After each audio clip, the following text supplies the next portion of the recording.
से हमने इंफॉर्मेशन को लिया, डिलीट डिस्टोर्ट जनरलाइज कर दिया, मेमोरी बनी यहाँ पे, वो मेमोरी उसको परसेप्शन बोला, और ये कैसे होती है अब इसको समझना बहुत जरूरी है। दोस्तों, हमारे माइंड के अंदर, ब्रेन के अंदर दो सेंसर होते हैं जिसको हम बोलते हैं एमिगडाला। ये सिक्योरिटी गार्ड है। बाहर जितना भी कुछ चीज होती है इसके माध्यम से इंफॉर्मेशन आगे जाती है। सिक्योरिटी गार्ड, आप देखिए, जहां आप काम करते हैं, जहां पे आप जॉब करते हैं, सब जगह सिक्योरिटी गार्ड होते हैं ऑफिस में। वो देखते हैं भैया कोई गलत आदमी ना आए अंदर। तो सेम चीज, अच्छा आदमी जाए तो ये सेंसर क्या करते हैं, उस घटना को एनालाइज करके आपके एमिगडाला के माध्यम से अपने बॉस को इन्फॉर्म करते हैं। इनका बॉस कौन है? हाइपोथैलेमस। इस बॉस के पास मैसेज आता है कि भैया बाहर ये घटना हुई है, और उसके माध्यम से आपका पूरा कंट्रोल खत्म हो जाता है और हाइपोथैलेमस आपका कंट्रोलर बन जाता है। और यही आपकी पूरी की पूरी बॉडी को कंट्रोल करके, अगर घटना बाहर डरावनी हुई, खौफ वाली हुई, दिक्कत वाली हुई, तो क्या होगा, आपकी बॉडी तुरंत फाइट फ्लाइट मोड के अंदर आ जाएगी। फाइट फ्लाइट मोड के अंदर आते ही सबसे पहले क्या होगा, डर, खौफ, फियर में आपको भागने की जरूरत होगी या लड़ने की जरूरत होगी। तो आपको एनर्जी चाहिए। वो एनर्जी कहां से आएगी? वो एनर्जी आपको शुगर से आएगी। तो आपकी बॉडी के अंदर एक ऑर्गन होता है लीवर। उस लीवर का काम होता है जो एक्स्ट्रा शुगर को बना के रखता है इमरजेंसी में यूज करने के लिए। जैसे आप सेविंग रखते हैं ना पैसे की, तो आप खर्चा करते जा रहे हैं, करते जा रहे हैं, तो क्या होगा, दिक्कत होगी ना, वही चीज होती रहेगी। तो ये क्या करता है, एक्स्ट्रा शुगर जो होती है उसको रिलीज कर देता है ताकि आपकी बॉडी के अंदर एनर्जी आए और आपके ब्लड के अंदर शुगर आ जाती है। इसी का नाम क्या होता है? इसी का नाम डायबिटीज 2 होता है। ये शुगर आपकी बॉडी के अंदर आई तो क्या होगा, बार बार बार बार बार बार शुगर आप रिलीज करते जा रहे हैं तो आपकी आर्टरीज श्रिंक हो जाती है। क्यों श्रिंक हो जाती है? क्योंकि उसको, उस ब्लड को आपके हाथ और पैर में भेजना है ताकि आप भागें, फाइट करें या फ्लाइट करें। इसलिए वो आर्टरीज श्रिंक हो जाती है और आपके हाथ में और पैर में वो ब्लड आए। एग्जाम्पल देता हूं, जैसे मान लीजिए कहीं आग लग गई 10वें फ्लोर पे, वहां पे पानी को पहुंचाना है, फायर ब्रिगेड की गाड़ी आ गई, 4 इंची का पाइप नीचे है और पीछे मोटर चल रही है, और ऊपर जाते जाते वो छोटा हो जाता है, पाइप 1 इंच का हो जाता है और उसकी नोजल बहुत छोटी सी हो जाती है ताकि धार ऊपर पहुंचे और वो आग बुझे।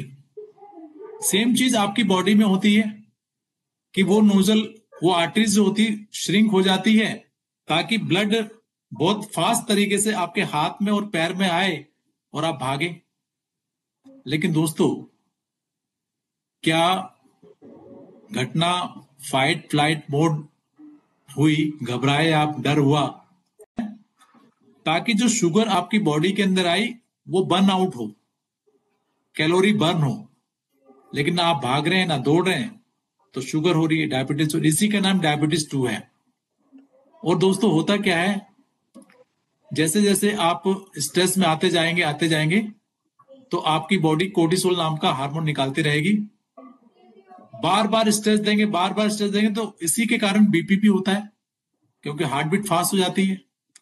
और ये जितना भी खाना खाएंगे वो आपको क्या करेगा, फैट में कन्वर्ट करके आपके बेली के ऊपर रख देगा। इसी को बोलते हैं मोटापा, ओबेसिटी, कोलेस्ट्रोल, और इसको सिंड्रोम एक्स भी बोलते हैं। इसी का नाम क्या है? Syndrome x. तीनों बीमारी जो मोटापा, डायबिटीज और बीपी। और दोस्तों, हम दवाई खा रहे हैं, लेकिन जो मेन चीज है उसको खत्म नहीं कर रहे। अब आइए, बीमारी का असली रूप, ये आपकी लाइफ को बताएगा कि वास्तव में क्या होता है।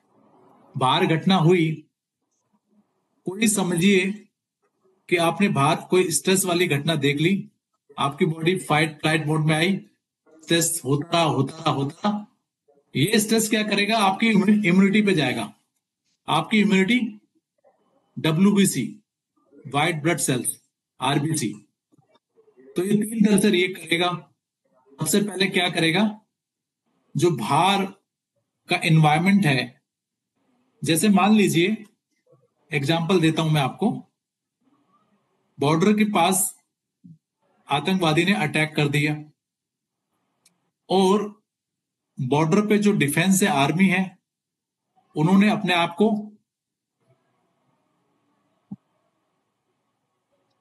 सरेंडर किया हुआ है।